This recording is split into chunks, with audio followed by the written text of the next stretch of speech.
Muy buenos días para todos. En nombre de AmCham Antioquia y Caldas, les damos un cordial saludo y una bienvenida al evento de hoy, la realidad de los pagos salariales, qué riesgos representan los planes de flexibilización. Hoy estaremos con Gómez Pinzón. Hoy nos acompaña Mauricio Montealegre León. Él es director del área laboral de Gómez Pinzón. Tiene más de 12 años de experiencia en derecho laboral, en los que ha sido asesor en empresas locales e internacionales en materia laboral, incluyendo asesorías en materia laboral, derivada de negociaciones o fusiones corporativas, planeación de esquemas de retribución, negociación con alto personal directivo, dirección y ejecución de planes de retiro voluntario, dirección y ejecución de procesos de auditorías y de debida diligencia laboral. También es experto en análisis de efectos laborales derivados de las operaciones comerciales de las empresas en Colombia, procesos disciplinarios, asesoría y asistencia en asuntos de acoso laboral, capacitaciones políticas y reglamentos aplicables a las empresas. Bienvenido, Mauricio, y muchas gracias por acompañarnos en el día de hoy, igualmente a los asistentes que ya están conectados. Mauricio, te cedo la palabra.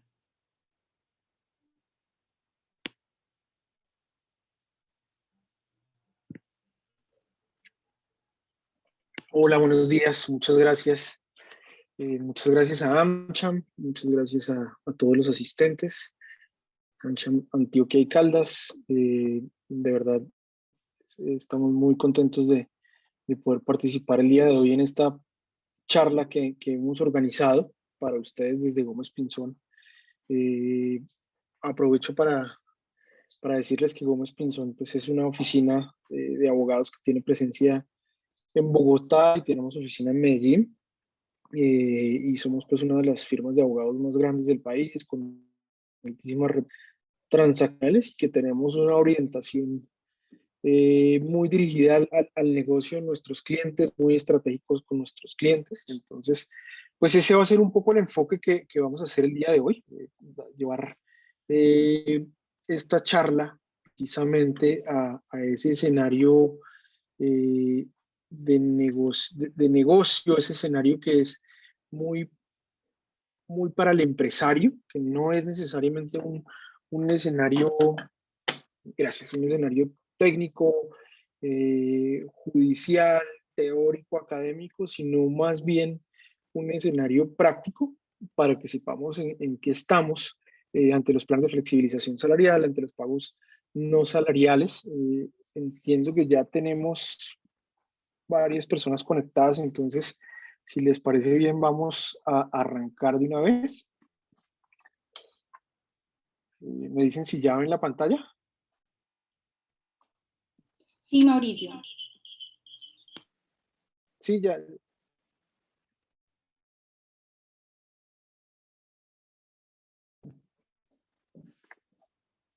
Listo. Entonces, flexibilización laboral, existe realmente la desalarización. Vamos a hacer una actualización jurisprudencial y, como les decía, vamos a hablar de la faceta práctica que se deriva de este esquema. Lo primero es, y acá toca ser un poco técnicos porque es la norma la que nos abre la ventana para analizar los casos de salarización o no salarización. Lo primero que debemos revisar es qué se entiende por salario. Entonces acá hay que remitirnos al artículo 127 del Código Sustantivo del Trabajo. Este es un artículo, y esto es importante, que fue modificado por el artículo 14 de la Ley 50 de 1990. ¿Por qué es importante esto? Porque nos permite darnos cuenta que desde el año 91, que fue cuando se expide la Ley 50 del 90, ya existen los escenarios de distinción sobre la categoría de pagos salariales y no salariales. Es decir, y acá respondo a la primera pregunta, si existe la desalarización o no, mentira, no me voy a atrever todavía a responderla, más bien les voy a decir, se pueden hacer pagos no salariales en Colombia desde por lo menos el año 1990, que es la fecha en la que tenemos estas normas. Al final respondo si para mí se puede hacer existe o no existe la desalarización. Entonces, el artículo 127 lo que dice es, constituye salario no solo la remuneración ordinaria, fija o variable. Entonces, la remuneración ordinaria es lo que yo pacto con mis trabajadores para decir, este es su salario, este es el valor que yo voy a remunerarlo de manera ordinaria. Ese salario puede ser fijo o variable, entonces yo le puedo acordar un valor fijo que pueda ser, no puede ser inferior al salario mínimo, X valor, así sea superior, y un variable que puede estar ligado a comisiones, incentivos, incluso hay una tesis que dice que el valor que se reconozca por horas extras, pues se asume como un valor variable. Esa tesis no la vamos a discutir acá ni vamos a solucionar ese punto, pero es uno de los escenarios en los que podría hablarse de un salario variable, por lo menos que tiene una variación mensual con base en el desempeño del trabajador. Pero me dice el legislador que también es salario, porque dice, sino todo lo que recibe el trabajador en dinero o en especie, y esta frase es la más importante de todo el artículo, como contraprestación directa del servicio, sea cualquiera la forma o denominación que se adopte. Entonces, hasta ahí voy a hacer una primera pausa, porque me dice que es salario todo lo que recibe el trabajador en dinero o en especie, como contraprestación directa del servicio. Me dice, no importa cómo.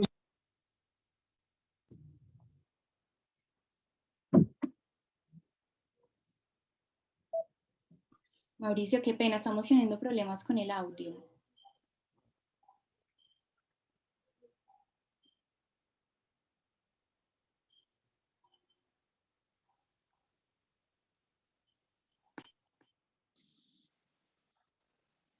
¿Ahí me escuchan? Sí, sí, claro que sí. Que parece que se cortó y no sé hasta dónde quedé, pero bueno. Entonces dice que no es sino todo lo que recibe el trabajador en dinero y que lo recibe como contraprestación directa del servicio. Me dice, no importa cómo se llame, sea cualquiera la forma o denominación que se adopte, o sea, no importa cómo se llame este pago, que es contraprestación directa del servicio, pues eso va a ser salario. Entonces, recuerden esto porque lo vamos a ver más adelante. Esta es la parte más importante del artículo 127. Y luego me ponen unos ejemplos. Yo siempre digo que son ejemplos en realidad lo que existe en este caso, y los ejemplos es como primas, ¿sí? Sueldos, bonificaciones habituales, y termina diciendo valor del trabajo suplementario, que era lo que hablábamos ahora de horas extras, valor de trabajo en días de descanso obligatorio y porcentaje sobre ventas y comisiones. Entonces, acá tenemos claro, porque los ejemplos que me da, no los que tengo resaltados, sino los que le siguen, valor del trabajo suplementario o de las horas extras, es evidente que surge como consecuencia del servicio que presta el trabajador. O sea, si yo estoy trabajando en una jornada ordinaria de 8 horas y trabajo la hora novena, pues lo que recibo ahí, que será horas extras, va a ser salario. La razón es muy sencilla, y es que, pues obviamente ese pago lo recibo porque estoy trabajando una hora adicional, o sea, eso es una contraprestación directa del servicio. También me dice que los porcentajes sobre ventas y comisiones, porque realmente si yo trabajo sobre ventas o trabajo para comisiones, pues ese valor que voy a recibir de mi empleador a título de comisión por ventas, pues realmente me pone en una posición de decir, si yo vendí X y esa es mi labor para la cual fui contratado, y a partir de ahí me van a reconocer un valor adicional, pues eso es una contraprestación directa del servicio. Entonces, de ahí que ustedes siempre escucharán a muchos abogados laboralistas que les van a explicar y les van a concluir que las comisiones son salarios siempre. ¿Por qué? Porque pues son una contraprestación directa de ese trabajador que vende o gana un reconocimiento sobre las ventas. Eh, ¿Qué se entiende por salario? Entonces, la remuneración ordinaria fija o variable, todo lo que recibe el trabajador en dinero o en especie, el valor del trabajo suplementario, todo lo que conversamos sobre ese pago. Me devuelvo para decir, acá tengo señalado lo que dice el artículo, que es primas sobre sueldos, bonificaciones habituales. ¿Por qué lo menciono? Porque posteriormente, cuando vamos a ver el artículo 128, nos vamos a encontrar esas mismas palabras, primas y bonificaciones, y el artículo 128 también me habla de primas y bonificaciones. Entonces acá ya empieza a ser un poco confuso. Siempre entre colegas lo conversamos y decimos, el artículo 127 y 128 no son los más claros. El legislador como que de pronto pudo haberse esforzado un poco más en dar claridad. Los jueces muchas veces también en sus análisis de casos tienden a confundirse sobre estos conceptos, porque a pesar de que para muchos podrá parecer sencillo, de la lectura clara de las dos normas. En la práctica, para los empleadores, para los jueces, incluso para los abogados, pues no es algo sencillo de dilucidar. Entonces, vamos a verlo nuevamente. El artículo 128 es modificado por el artículo 15 de la ley 50 del 90. Entonces está 127, 128 del código, 14 y 15 de la ley 50 del 90. Acá ya me dice el legislador, no constituyen salario las sumas que ocasionalmente y por mera liberalidad recibe el trabajador del empleador como primas, bonificaciones o gratificaciones ocasionales, participación de utilidades excedentes de las empresas de economía solidaria y lo que recibe en dinero o en especie, no para su beneficio ni para enriquecer su patrimonio, sino para desempeñar a cabalidad sus funciones, como gastos de representación, medios de transporte, elementos de trabajo y otros semejantes. Tampoco las prestaciones sociales de que tratan los títulos octavo y noveno, ni los beneficios o auxilios habituales, ocasionales, acordados convencional o contractualmente, o otorgados en forma extralegal por el empleador, cuando las partes sean dispuestas expresamente que no constituyen salario en dinero, especie y tal. Perdón, uno lo lee y inmediatamente la cabeza le hace como el emoticón este de WhatsApp, que es, o sea, ya, colapsé, todo puede ser no salario, pero si me devuelvo, como que todo también es salario, ¿sí? Entonces, ahí radica la confusión y radican en muchos casos sus, sustituir el salario versus el no salario o sustituir el salario con los pagos no salariales, pues como que me podría generar ciertos niveles de confusión, precisamente porque el artículo es muy denso, es muy grande, como que parece que le faltaran puntuación o espacios, no sé, algo para que fuera más cómodo de analizar. Entonces, yo, precisamente para que sea más cómodo de analizar, sí lo separé un poquito. Entonces, vamos a hablar de los siguientes pagos no salariales divididos en grupos. No voy a hacer nada distinto que dividir el artículo 128 en grupos para que los analicemos individualmente. Entonces, ¿qué me dice acá el legislador que son pagos no salariales? Entonces, sumas el grupo 1, que si lo ven acá arranca así, las sumas que ocasionalmente. Entonces, sumas que ocasionalmente y por mera liberalidad recibe el trabajador del empleador. Perdón, como primas, bonificaciones, que es el punto de confusión, o gratificaciones ocasionales, participación de utilidades excedentes de las empresas de economía solidaria. Entonces, lo primero es saber por qué aquí las primas y bonificaciones pueden ser no salariales y acá en el 127 sí pueden ser salariales o sí deben ser salariales. La primera pregunta que uno tiene que hacerse es, ¿qué diferencia hay entre estos dos elementos de reconocimiento? ¿Qué diferencia hay entre las primas de acá y las primas del 127 y las primas del 128? Acá hay una frase importante y es que cuando se habla de las primas, perdón que se me desordenó, sí. Cuando se habla de las primas del 127, se le da una connotación de habitualidad. Y cuando se habla en el grupo 1, ya se da una connotación de ocasionalidad, ¿sí? Primas, bonificaciones o gratificaciones ocasionales. Entonces, acá ya tenemos un elemento diferenciador que va a ser distintivo entre los dos pagos. Bonificación habitual, se va a entender que es salario, así me lo dice el artículo 127, todas las primas, todas las bonificaciones habituales son salario. Y el artículo 128 me dice que las bonificaciones ocasionales son no salariales. Entonces, otra pregunta, ¿qué debo entender yo por habitual o qué debo entender yo por ocasional? Entonces, las bonificaciones, o más bien dicho de otra manera, la periodicidad de un pago me genera a mí poder concluir que el mismo va a ser habitual y no ocasional. Entonces, yo puedo decir, no, es que es ocasional porque yo lo pago cada año. Pues no, si yo lo pago cada año, tengo un elemento de habitualidad, que es anual, sí, pero ahí hay un elemento de habitualidad. Incluso puedo hacerlo eh, cada 5 años. Hay un elemento de habitualidad. Es cada 5 años y seguramente si uno ya lo lleva a un escenario de análisis práctico, pues si es cada 5 años, pues el nivel de riesgo para que se demuestre que el pago es habitual será muy bajo porque el aspecto probatorio pues se reduce cada 5 años hacer ese pago, incluso con los índices, con los índices de rotación que existen en las diferentes compañías colombianas, pues no sé si alcanzará a recibir 2 pagos o más de 2 pagos y serán muy pocos los que lo hagan. Pero entonces ese elemento de ocasionalidad es lo que me diferencia ese pago no salarial. Entonces, ¿a qué se me ocurre a mí que yo voy a dar algo ocasional? Pues que sea una sola vez y que yo no lo tenga dentro de mi radar corporativo para entregarlo posteriormente.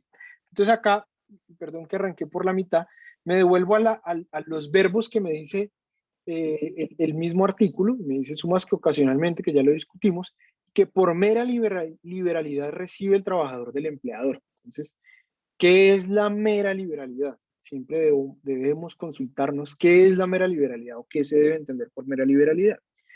Es simple, la mera liberalidad es básicamente porque a mí se me antoja hacer, perdón el coloquialismo, pero la mera liberalidad es básicamente eso. Entonces, un empleador tiene una obligación de reconocerle a sus trabajadores todo lo que le corresponda como derecho. Entonces, yo tengo que pagar salario, sí, eso no es mera liberalidad, eso es ley. Tengo que pagar vacaciones, prestaciones sociales, tengo que hacer aportes al sistema de seguridad social, tengo que hacer aportes para fiscales, tengo que pagar horas extras y tengo que pagar el trabajo en día dominical, recargos nocturnos, etcétera, ¿sí? Todo esto tengo que pagarlo por ley, no porque a mí se me ocurra o porque a mí no se me ocurra. Pero si yo voy a pagar una bonificación, seguramente sí va a ser por mi mera liberalidad. Entonces, ojo que ese es uno de los grandísimos errores en los que cometen los empleadores en Colombia y dicen, no, es que eso es por mera liberalidad, entonces no es salarial. No, no es verdad. La mera liberalidad lo único que me dice a mí es adicional a lo legal y lo hago yo porque yo así lo quiero. Entonces, la mera liberalidad usualmente se conecta con otro elemento que también oímos mucho o leemos mucho, que es mera liberalidad y en forma unilateral. Entonces, yo lo voy a reconocer unilateralmente porque es mera liberalidad. Por supuesto, si no, no lo sería, si no sería por voluntad de las partes o si no sería por acuerdo contractual o por acuerdo entre las partes, como lo queramos llamar. ¿Listo? Pero entonces acá están esos 2 verbos, ocasionalmente, eh, eh, estas 2 frases, perdón, ocasionalmente y por mera liberalidad, va a recibir el trabajador como primas, bonificaciones o gratificaciones ocasionales, participación de utilidades y excedentes de las empresas de economía solidaria. No lo voy a dejar aparte y puedo hacer una participación de utilidades y esa participación va a ser no salarial. Lo que pasa es que tengo que tener un sustento de que efectivamente pues esas son mis utilidades y que yo decidí participársela a mis trabajadores. Entonces, por dar un ejemplo, me gané 100 millones de pesos en utilidad y decidí que 50 millones se los voy a dar a mis trabajadores a título de participación de utilidad. Sume trabajadores, divida por 50 y hasta luego. Ese es el valor de la participación de utilidades en sentido pues muy genérico. Las gratificaciones ocasionales, pues es exactamente lo mismo. Quiero gratificar a alguien y es porque siento, tengo algo de gratitud. Y las bonificaciones o esas primas ocasionales, pues ¿qué son? Que hoy me gané un negocio súper importante por 100 millones de pesos y llegué muy feliz a la oficina y dije, ¿sabe qué? Les voy a regalar a todos mis trabajadores 50 millones de pesos de estos 100 que me gané. Entonces, les voy a estar enviando a través de sus cuentas de nómina el pago de esta bonificación por mera liberalidad y entiendan que estoy feliz y contento.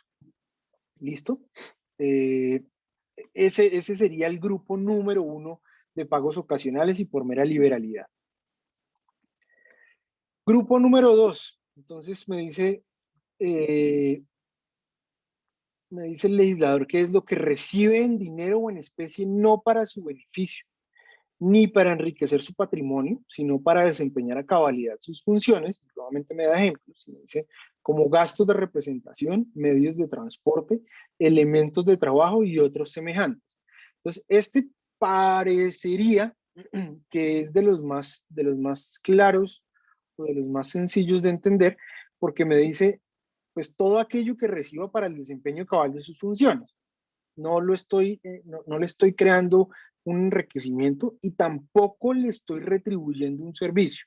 Acuérdense que ese es el primer filtro que nos pone, perdón que me devuelva, que nos pone el artículo 127, me dice, póngase ese primer elemento de análisis y es contraprestación directa del servicio, salario. Entonces me voy nuevamente al grupo número 2 y me dice, no lo recibe ni para su beneficio ni para enriquecer su patrimonio, sino para el desempeño cabal de sus funciones.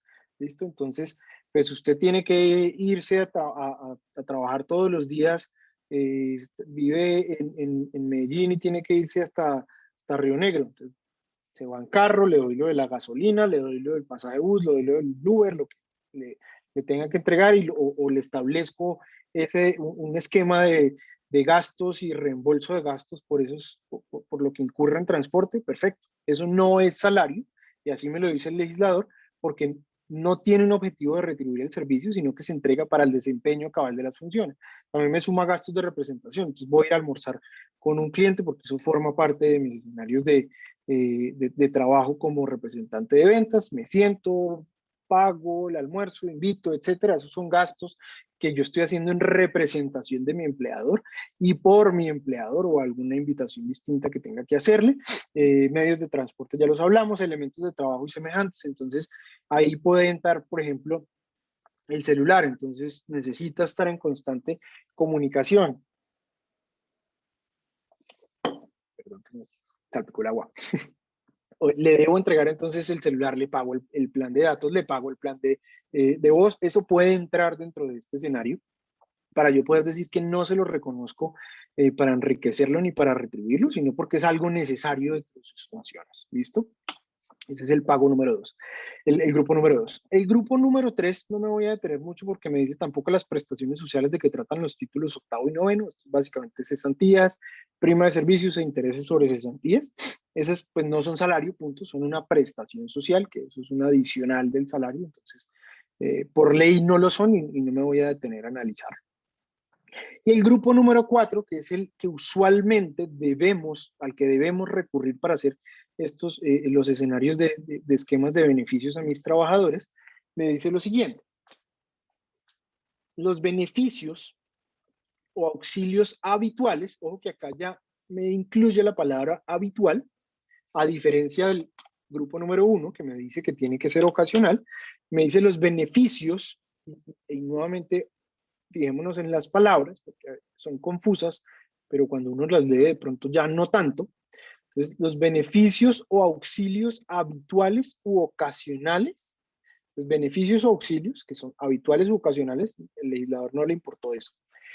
Pero dice acordados convencional o contractualmente, o sea, tiene que haber un acuerdo convencional o contractual, u otorgados en forma extralegal por el empleador. Entonces, aquí me mezcla dos elementos que pudo haberlo hecho más sencillo, porque cuando habla de forma extralegal me dice lo que les hablaba al principio, mera liberalidad. O sea, lo que no es legal pues es la mera liberalidad, y cuando me dice u otorgados, diferenciándomelos, tengo el mouse, u otorgados en forma extralegal por el empleador, quiere decir que es unilateral y fuera de lo legal por el empleador, pero me incluye otro elemento, cuando las partes hayan dispuesto expresamente que no constituyen salario en dinero o en especie.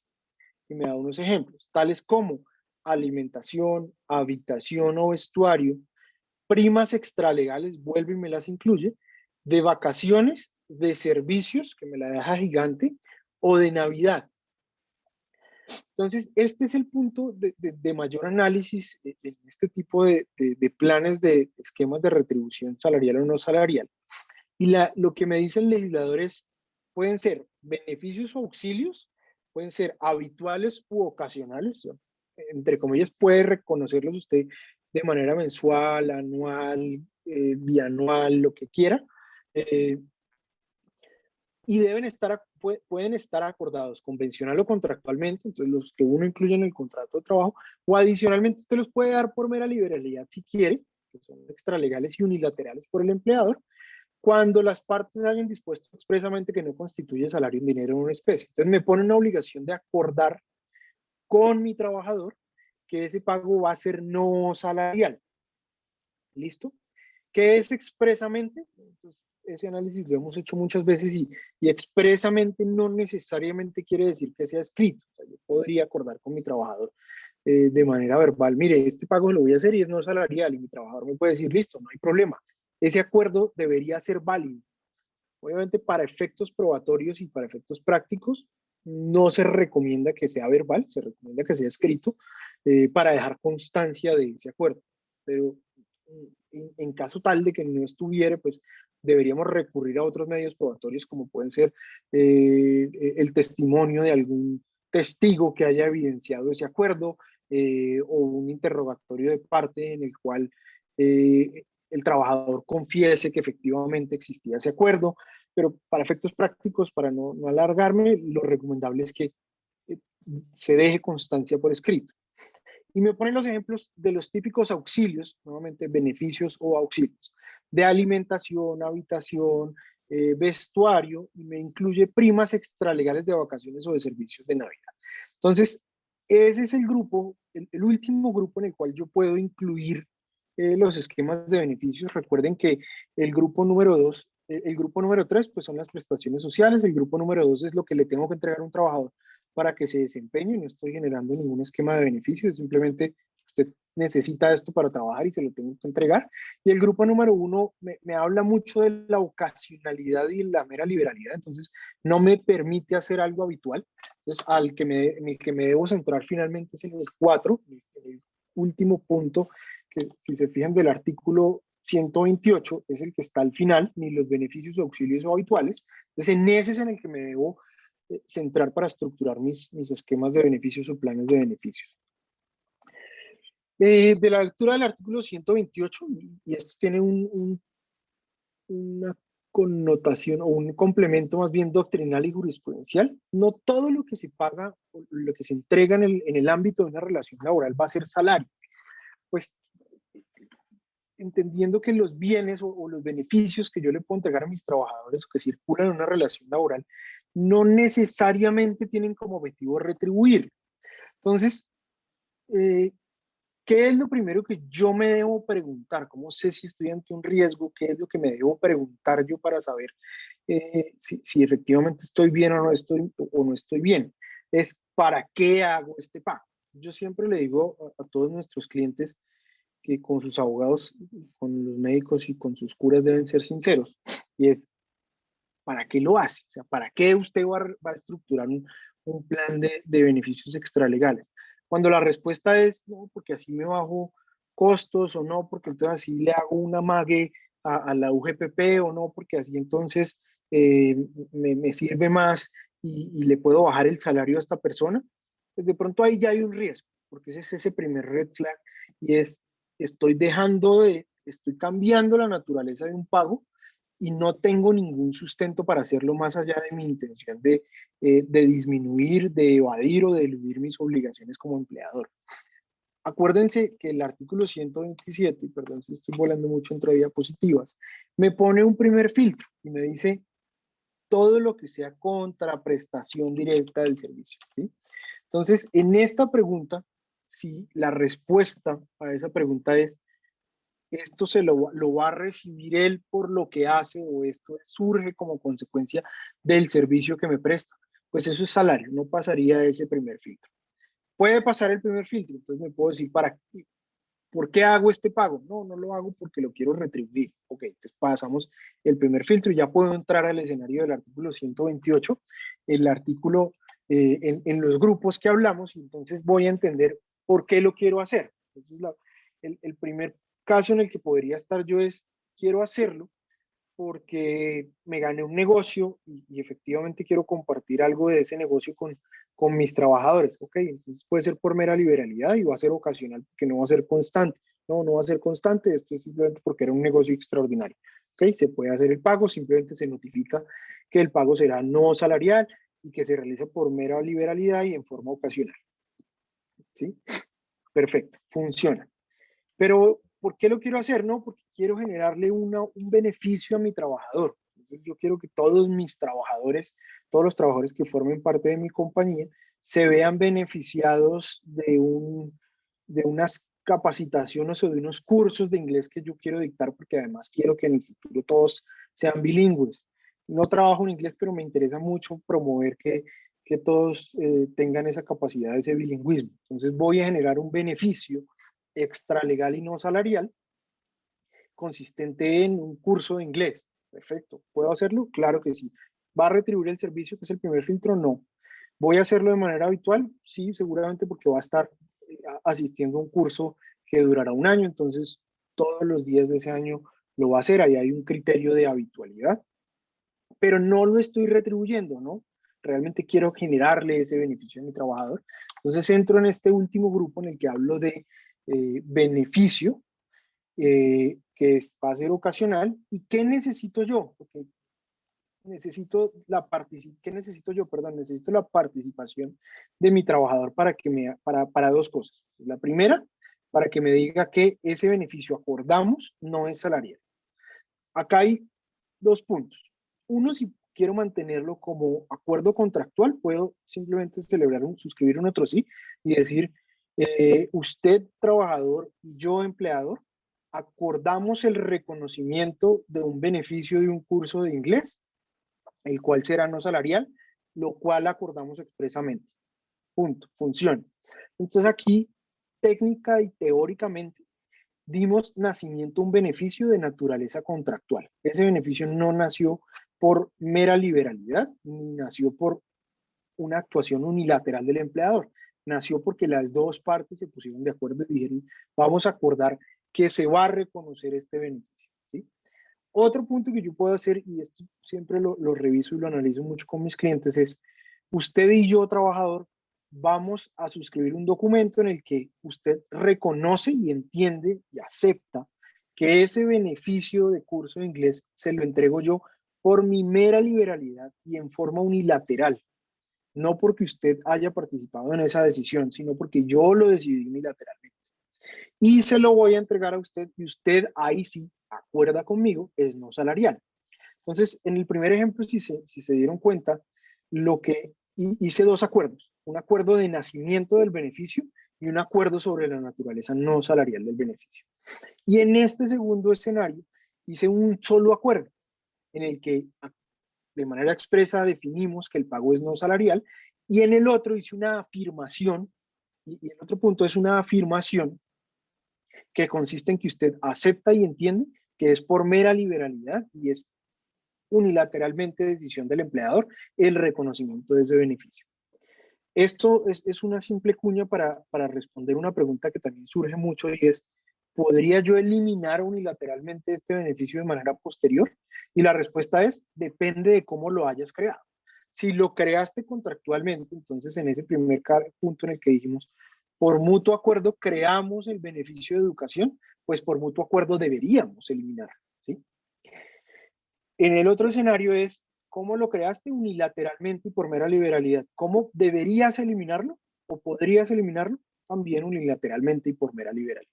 ¿Por qué? Porque dependerá, y aquí hay un adagio muy popular en el derecho y es que las cosas se deshacen tal cual como se hacen.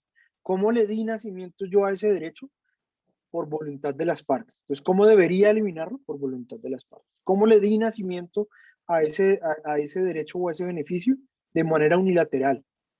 ¿Cómo podría eliminarlo? También de manera unilateral. Luego analiza uno si es un derecho adquirido o no, pero en principio esos son los escenarios en los que podría yo tener de conclusión. Este beneficio que lo puse tal vez en el ejemplo más típico en curso de inglés, lo podría yo extrapolar a otros escenarios como podría ser el auxilio de alimentación o el auxilio de vivienda o el reconocimiento de una prima extralegal por cumplimiento de metas globales. Entonces acá ya entro yo en otro escenario. Todas las compañías reconocen bonos al año. Entonces, el bono de fin de año, el bono de fin de año. Y eso es algo que se ha vuelto muy común en el lenguaje de todos los empleadores y trabajadores. Y este año hay bono o este año no hay bono. Y yo siempre que hablo con mis clientes les digo, ojo, está pagando un bono todos los años. Ese bono, por más que usted diga que no remunera la actividad individual de su trabajador, entra en el marco del artículo 127 de bonificaciones habituales.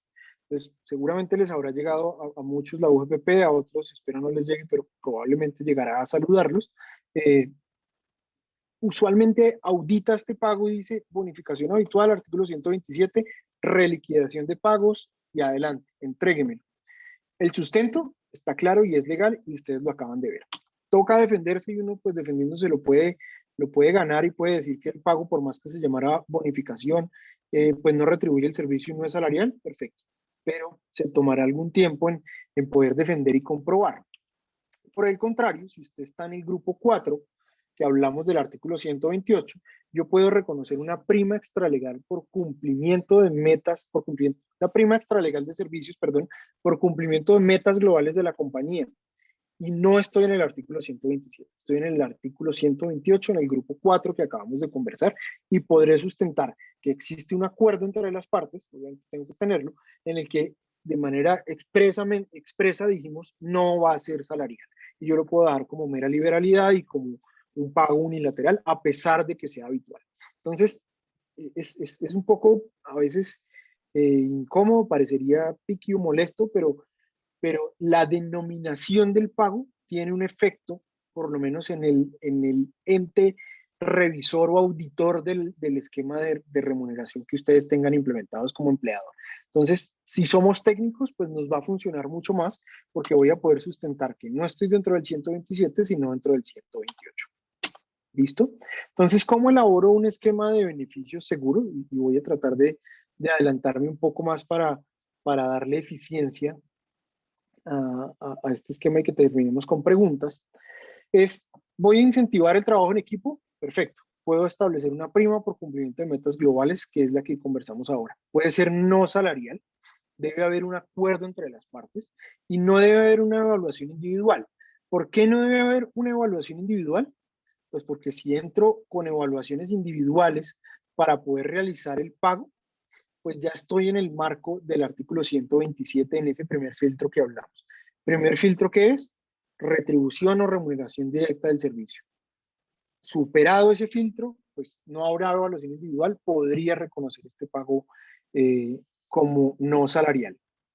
Acá puse incentivar el trabajo individual, es comisiones o bonificaciones, lo hablamos al principio, es salario, no va a importar cómo se llame, y es una retribución directa del servicio. Es totalmente distinto, no puede ser, puede ser, no puede ser no salarial, perdón, con la doble negación, pero es de esa manera, no va a poderse acordar como un pago no salarial porque su naturaleza lo lleva a ser un pago salarial. Auxiliar a mi trabajador, y acá puse una palabra, una frase que es muy común en las áreas de recursos humanos y en los empleadores, el salario emocional. ¿Yo puedo generar auxilios extralegales? Sí. Insisto, puede ser no salarial, debe haber un acuerdo entre las partes que define esa naturaleza no salarial y no debe haber una evaluación individual.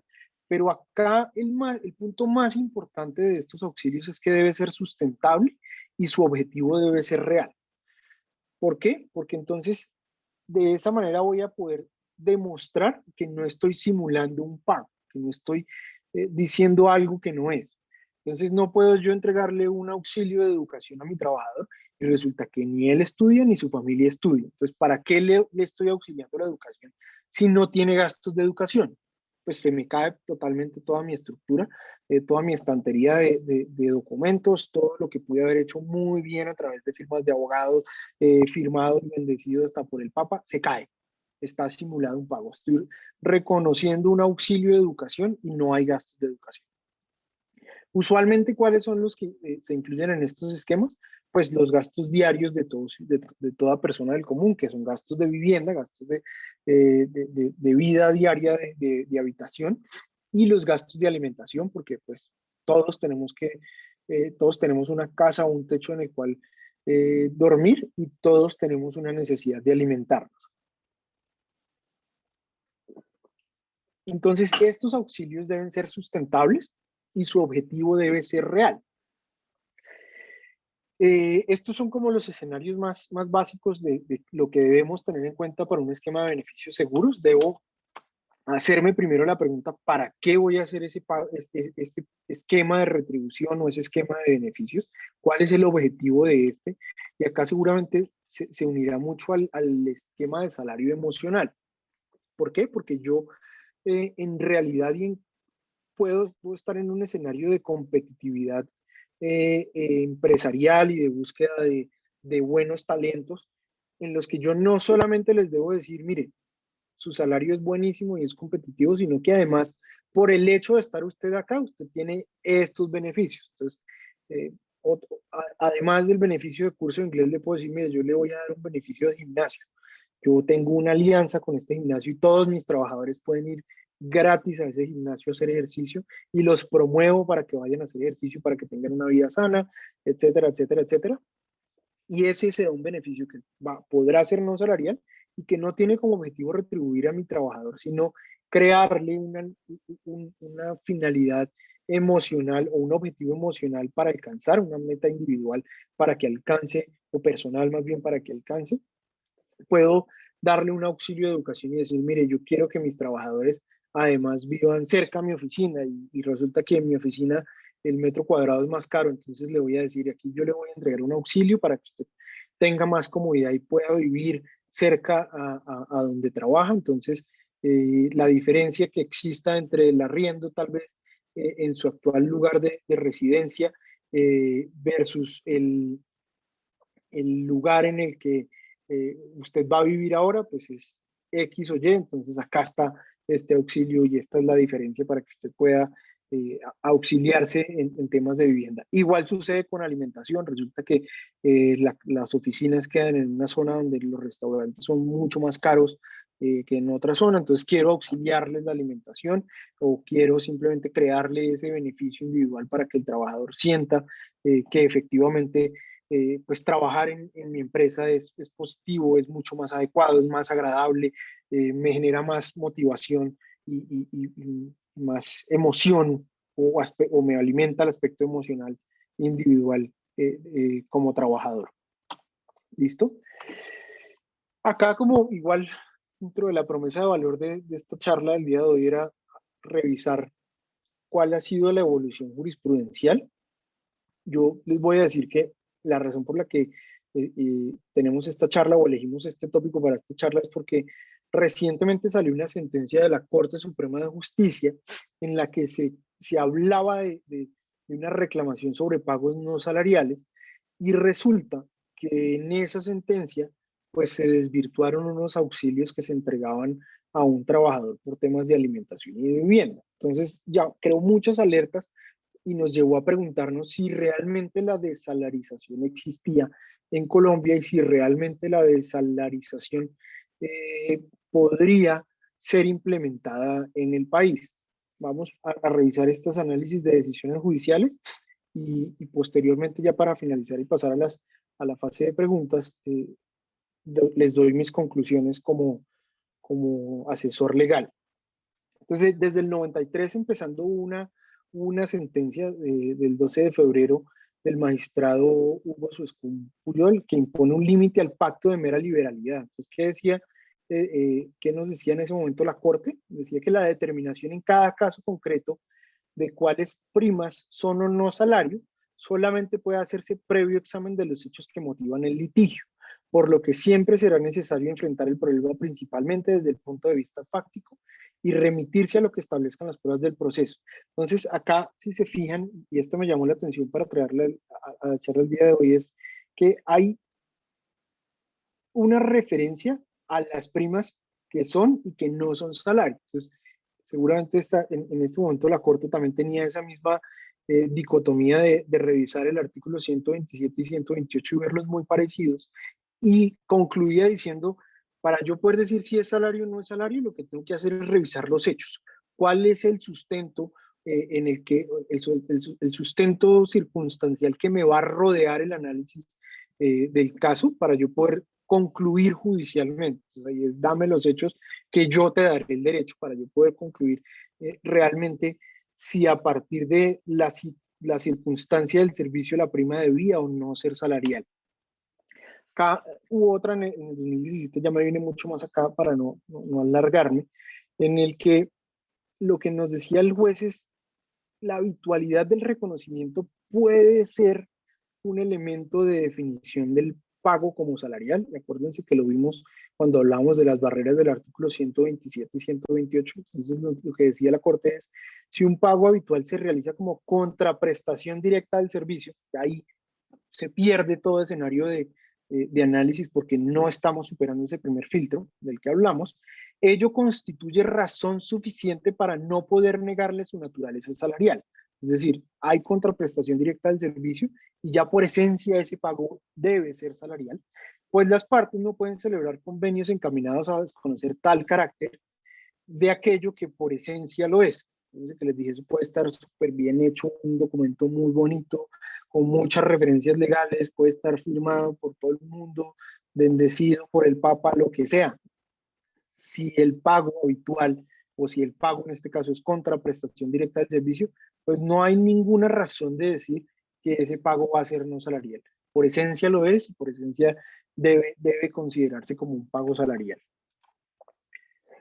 Luego, en 2018, la Corte incluso interviene con el acuerdo de las partes. Me dice, la facultad prevista en el artículo 128 del Código Sustantivo, en virtud del cual se pactó una cláusula de exclusión salarial, no tenga límites. Por el contrario, no es dable para el juez del trabajo valer un acuerdo como este, si advierte que el concepto al que se le resta esta incidencia salarial, ojo acá, en verdad constituye una remuneración directa del servicio. Ya el resto que es habitual o permanente, y que ingrese al patrimonio del trabajador, para mí es irrelevante. Cuando ya me dice hay una remuneración directa del servicio y eso lo puede demostrar la Corte dentro de su análisis, pues ya nos pasamos, no pasamos ese primer filtro. Entonces el pago puede tener el acuerdo entre las partes, decidimos que las partes entendemos que este pago va a ser no salarial, X, Y, Z, lo que se nos ocurra. Si hay una retribución o remuneración por ese servicio, pues ese pago será salarial y no va a interesar mucho ese acuerdo entre las partes. Esta es la sentencia de la que les hablaba. Entonces, lo que dijo la Corte en este caso fue un análisis bastante interesante porque cuando empiezo yo a leerla, realmente lo que veo es que el acuerdo sí estaba bien hecho, porque decía voy a reconocer auxilios de educación y voy a reconocer auxilios de vivienda, y como les decía, esos son los auxilios más comunes que se reconocen a un trabajador, y adicionalmente, eh, y adicionalmente eh, pues existía el documento en el cual las partes de manera expresa decían esto es no salarial. Entonces teníamos auxilios de alimentación, auxilios de salud y educación, y adicionalmente teníamos el acuerdo expreso entre las partes. Parecería que estábamos todos en el grupo número 4 de pagos no salariales. Entonces parecería que teníamos la posibilidad de hacer ese reconocimiento, o que este empleado, perdón, no me incluyo, podría hacer ese reconocimiento de pagos no salariales, pero la conclusión de la Corte Suprema en este caso fue decir, pero este pago era salarial. Entonces ahí se crearon muchas alertas, para decir, que me piden la diapositiva anterior, la devuelvo. Ahí se crearon muchas alertas para decir, ¿será que los pagos, los planes de pagos no salariales ya no son viables en Colombia?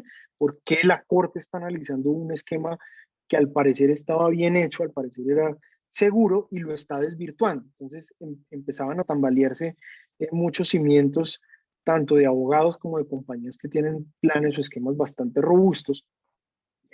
Y a la fecha yo creo que muchos todavía se lo están replanteando. No me voy a detener acá a leer porque quiero que abramos un espacio de preguntas porque he visto que hay varias preguntas. Y lo que les voy a anticipar de la decisión de la Corte es que finalmente el análisis del caso era que tenía un trabajador al cual le reconocían unas bonificaciones habituales que no tenían ningún sustento y después esas bonificaciones migraron a la denominación de auxilio. Pero el análisis de la Corte no se pudo demostrar, o el empleador no pudo demostrar que eso tuviera un sustento distinto que retribuir el salario de la persona, que aumentarle su patrimonio, que simular el esquema de retribución de pagos salariales y no salariales. Y esa fue la razón por la cual se concluye que realmente ese pago era, yo les voy a enviar la presentación, se concluye que realmente ese pago era salarial. Entonces lo que dice la Corte es, insisto, el esquema de retribución o de reconocimientos que tenía el empleador tenía como objetivo retribuir directamente al trabajador a través de pagos salariales y no salariales. Y no puede dejar por esencia un pago que es salario, dejar de serlo. Entonces esto nos lleva a ese punto de pregunta que teníamos para esta charla, y es: ¿existe la desalarización en Colombia? Y la respuesta para mí, personalmente, y esto lo podría analizar, como, lo podría discutir con muchos colegas, no es posible. Para mí, yo no puedo eliminar la naturaleza salarial de un pago para que éste deje de ser salarial. Nuevamente, porque en el artículo 127, que es ese primer filtro, nos encontramos ante un escenario que me dice: todo lo que retribuya en forma directa el servicio del trabajador debe ser salario. Entonces, si yo le estoy pagando a usted 100, 10 pesos, perdón, por hacer un ejemplo simbólico, 10 pesos por esta labor, yo mañana no le puedo decir: oiga, ya no le voy a pagar 10 pesos por esta labor, sino que le voy a pagar 8 como salario, y 2 como no salarial para que sean auxilios de educación. Si realmente no tenía una razón de ser, si realmente no tenía un sustento para el cual yo demostrar que ese cambio pudiera ser objetivo y tuviera una naturaleza real. Lo que hice fue quitar del salario una parte para volver no salarial, y con el único objetivo, seguramente, y acá por eso me detuve en la pregunta, de disminuirme los costos laborales y de mejorar el flujo de ingreso a mi trabajador. Entonces, lo que me dice la Corte en esta sentencia, y que hubo otras, según lo que pude ponerles ahí, es que yo no puedo quitarle la naturaleza a un pago, no puedo reconocer un pago que por esencia es salarial como no salarial. ¿Qué puedo hacer yo? Pues crearle beneficios a mi trabajador, fomentarle auxilios que yo quiera garantizarle, que con la finalidad de garantizarle a mi trabajador una mejor forma de vivir, o una mejor forma de asumir su estancia en la compañía, para poder obtener un rendimiento adecuado. Pues cuando yo estructuro algo con objetividad, con una razón económica de por medio, con una razón organizacional de por medio, seguramente voy a poder defender el esquema de pagos no salariales. Pero ya hablar de salarizar un pago, pues es que por la misma descripción de la palabra me está diciendo: desalarizar es dejar de ser salario, cosa que la Corte, y yo lo comparto realmente, me dice no se puede. Entonces, esta sentencia, insisto, fue bastante polémica, todavía lo es, porque desvirtúa un auxilio de alimentación y un auxilio de salud que al parecer tendría todo el sustento documental, o que tenía todo el sustento documental entre las partes, y que además se ajustaba a ese grupo 4 que yo les mencionaba. Lo que hizo la Corte acá fue ir más allá, no solamente quedarse en lo documental de decir auxilio, perfecto, acuerdo, perfecto, grupo número 4, hasta luego, no. La Corte entró un poco más en el análisis del caso para decir realmente cómo se reconocía este pago, realmente cuál era el universo de realidades que lo rodeaba, y dentro de ese universo de realidades concluyó que lo que venía pasando con este trabajador era una simulación de pagos, técnicamente al parecer o documentalmente bastante acertada, pero que en la realidad no coincidía con el objetivo pretendido por el legislador. Esto es generar beneficios, generar auxilios, y no cambiar la naturaleza de un pago salarial por una que no es salarial. ¿Qué pasa frente a esta decisión de la Corte? Y que vale la pena mencionarlo, es que es una sala de descongestión judicial de la Corte Suprema de Justicia. No le resta mérito, sigue siendo una sentencia de casación de la Corte Suprema de Justicia, pero hay una pequeña discusión teórica, y es que si esto cambia, si esta sentencia cambia la línea jurisprudencial de la Corte, a mi parecer no lo es, pero hay colegas que consideran que sí lo es, no tendría validez y sustento, y tendría que llevarse la decisión de esta sala de descongestión a la sala plena, a la sala laboral, perdón, de la Corte Suprema de Justicia. ¿Por qué? Porque la ley estatutaria que creó estas salas de descongestión así lo ordenó. Les dijo: ustedes van a salir de manera temporal para descongestionar la justicia, pero no pueden cambiar la línea jurisprudencial. Si alguna decisión de ustedes tiene una incidencia o necesita cambiar la línea jurisprudencial, tendrá que remitirse a la sala laboral de la Corte Suprema de Justicia. Entonces, ahí está el debate. Hasta ahora lo que conozco es que no ha habido un cambio no ha habido una necesidad de llevar esto a la sala laboral, pero hay colegas que creen que esto sí tiene un impacto en el cambio de la línea jurisprudencial, porque la verdad fue bastante concreta la magistrada Jimena Godoy al expresar que este esquema no era válido y que ese pago era sí era salarial, pero en mi consideración es porque analizó mucho más que los documentos y analizó mucho el contexto de la realidad, y en ese contexto de la realidad pudo concluir que en verdad esos pagos no tenían como objetivo auxiliar al trabajador, sino simplemente disminuir los costos, eludirlos frente a las autoridades laborales.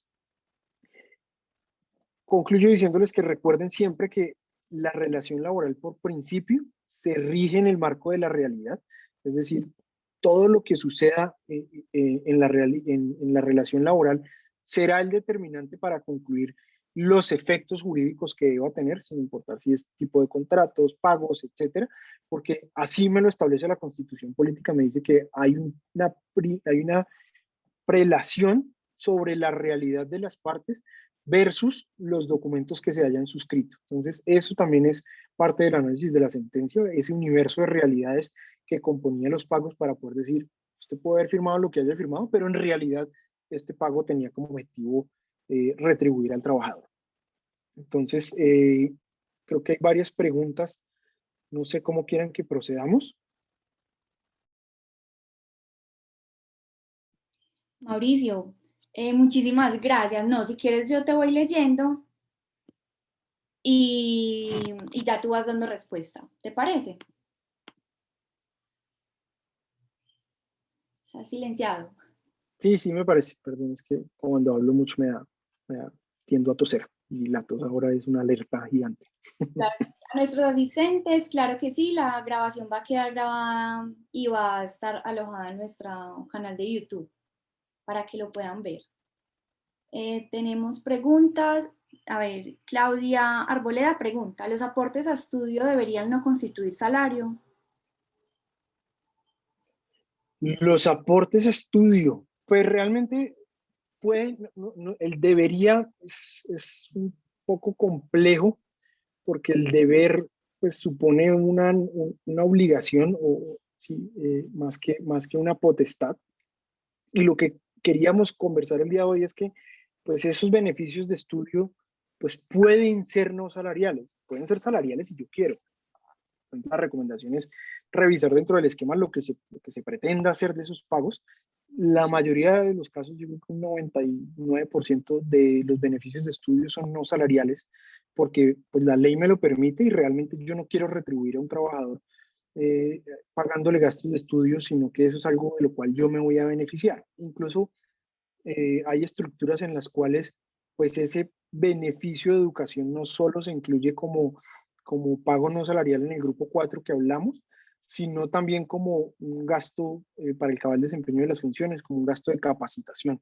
Podría ser no salarial, no me atrevo con la palabra debe, porque creo que ahí no es concreta, pero sí podría, es más una potestad.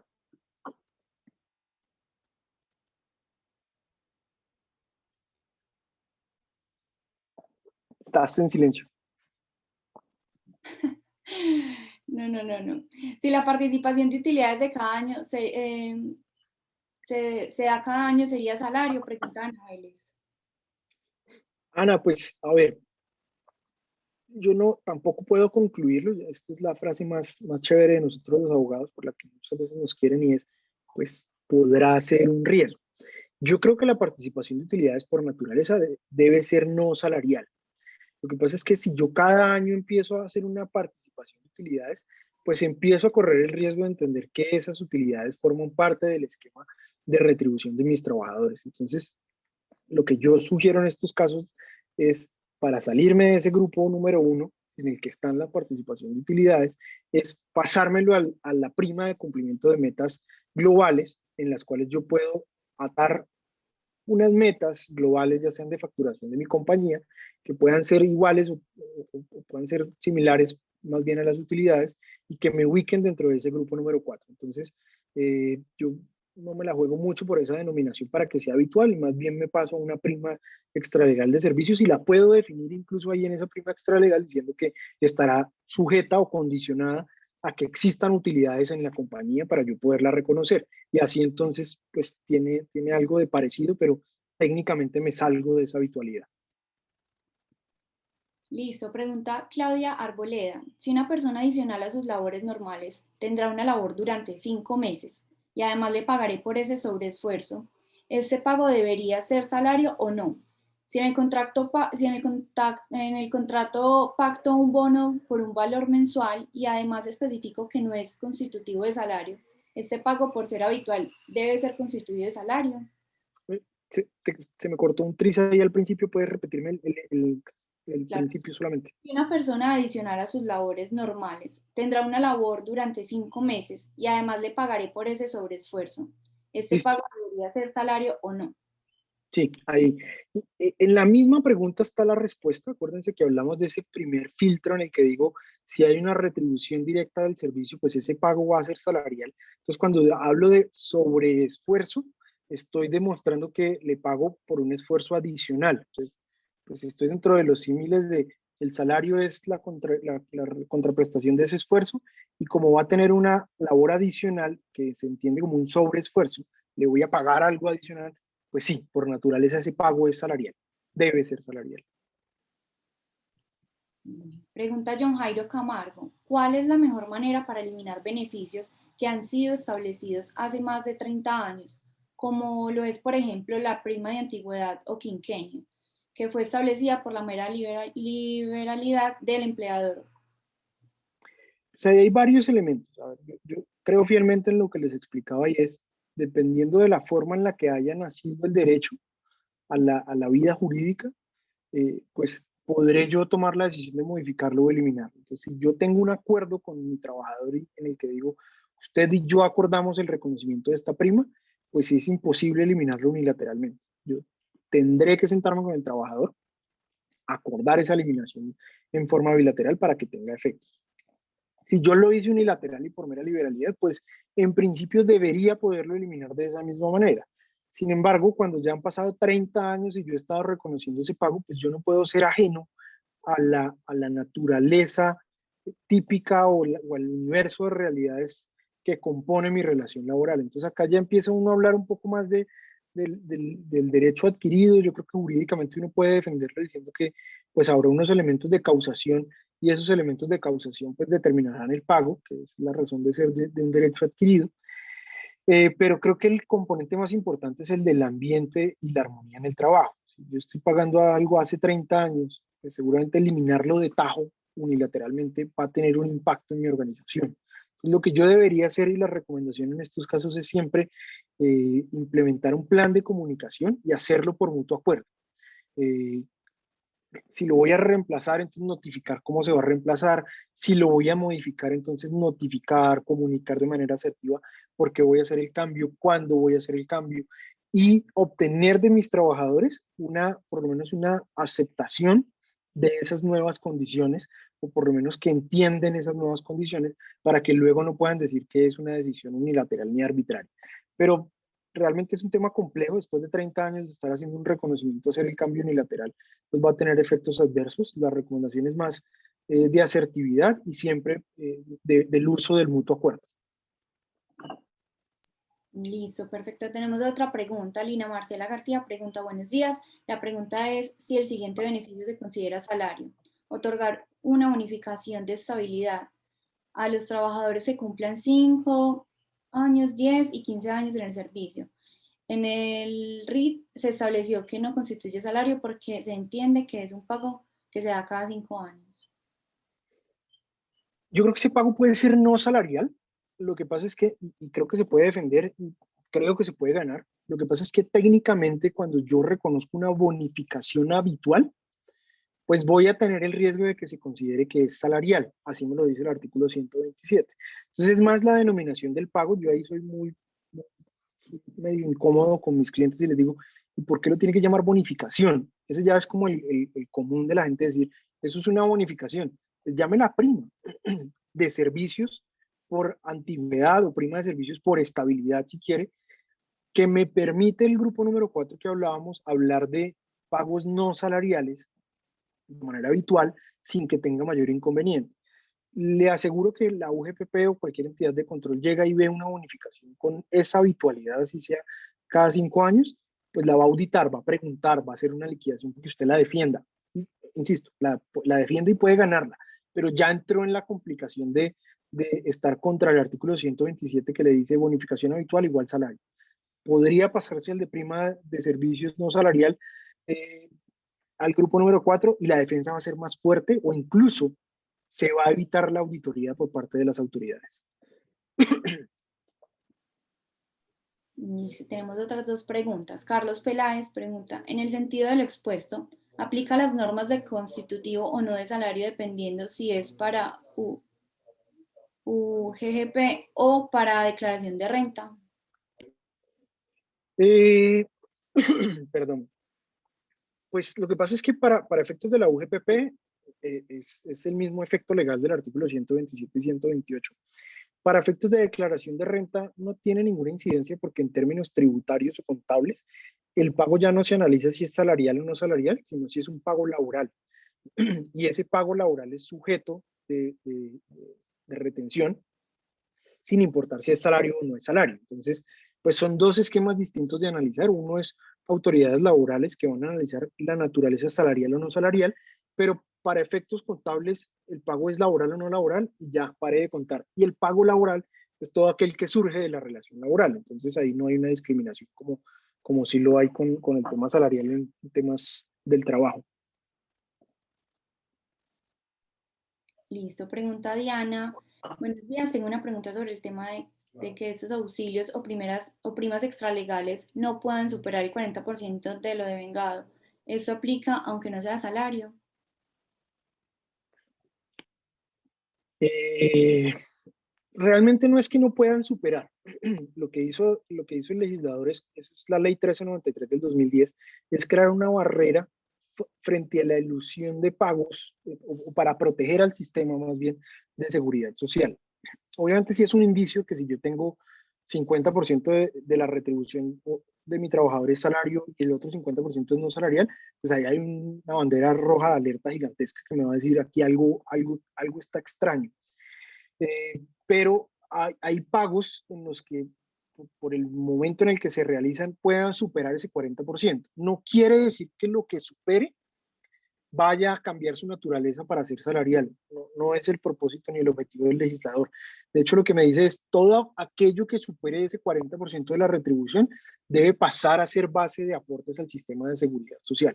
Entonces, no cambia la naturaleza, ni siquiera me genera aportes para fiscales, sino solamente para temas de aportes a pensión, salud y riesgos laborales, pues debo hacer aportes sobre todo aquello que supere ese 40% de la remuneración del trabajador. Entonces aquí hay que tener en cuenta que eso se mide mes a mes. Entonces mes a mes yo tengo que ver todos los ingresos del trabajador, salariales y no salariales, aplicar el 40%, esa va a ser mi barrera, y luego con esa barrera mirar los pagos no salariales.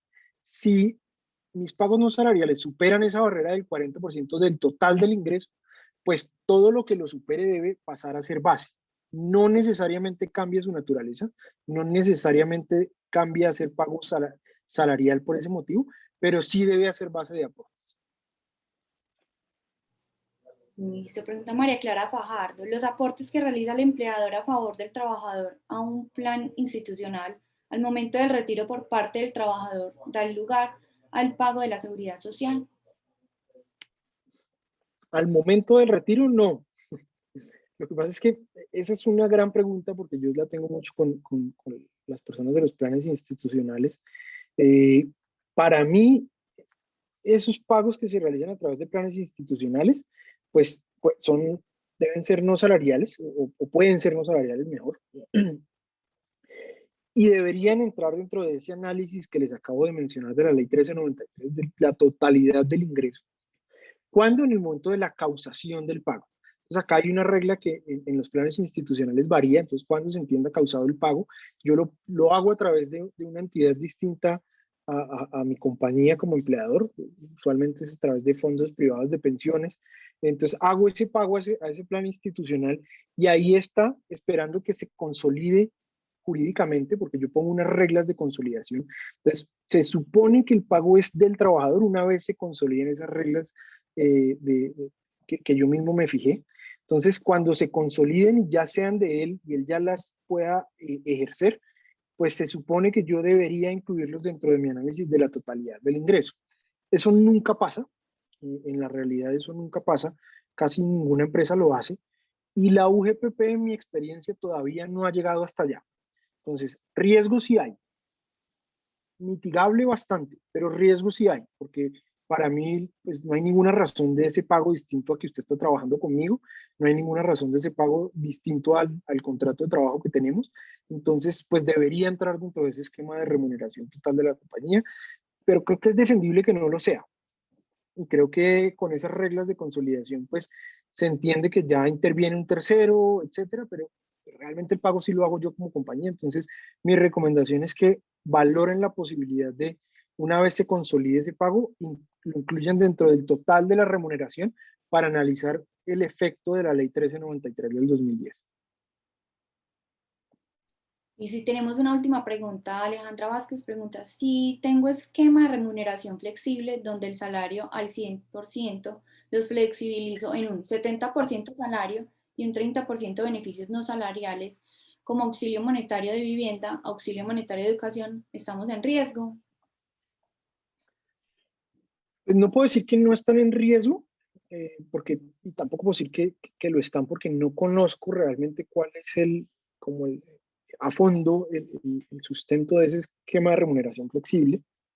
Insisto, yo sí estoy pagando 100 pesos y le digo, ya no le voy a dar 100 mañana, sino que son 70 y estos 30 se los doy con uno de estos auxilios, eh, pues sí hay un riesgo.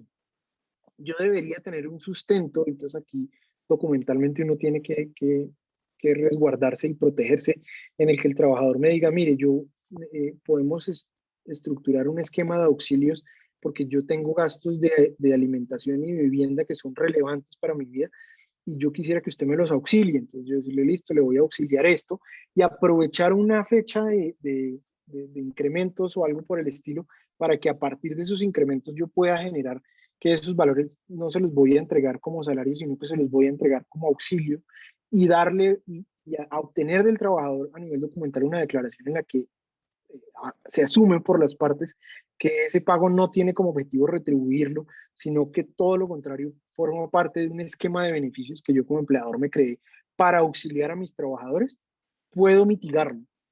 ¿Qué pasó? Que la decisión de la Corte que acabamos de analizar, lo que me dice es, si usted realmente estaba entregando un esquema de pagos y deja de entregarlo para volverlo no salarial, pues hay un alto riesgo que se considere que le quitó la naturaleza salarial a un pago para volverlo no salarial, y eso es tal vez lo que la Corte está reprochando ahora y que yo estoy en un alto porcentaje compartiendo, y es, si ese pago es salario, pues yo no puedo dejar de hacerlo salarial, y ahí hay siempre un riesgo importante a considerar. Listo, no hay más preguntas. Yo creo que con eso concluimos. A ti, Mauricio, a Gómez Pinzón, le damos las gracias por esa presentación muy clara, súper interesante para todos nosotros. Muchas gracias a los que nos acompañaron y esperamos tenerlos en próximos webinars. Muchísimas gracias por la invitación y por supuesto cuentan con nosotros para lo que necesiten. Recuerden que estamos ubicados también en Medellín pues nos gusta mucho Medellín, entonces síganos contando para este tipo de eventos. Claro que sí, muchísimas gracias. Chao, que estén bien.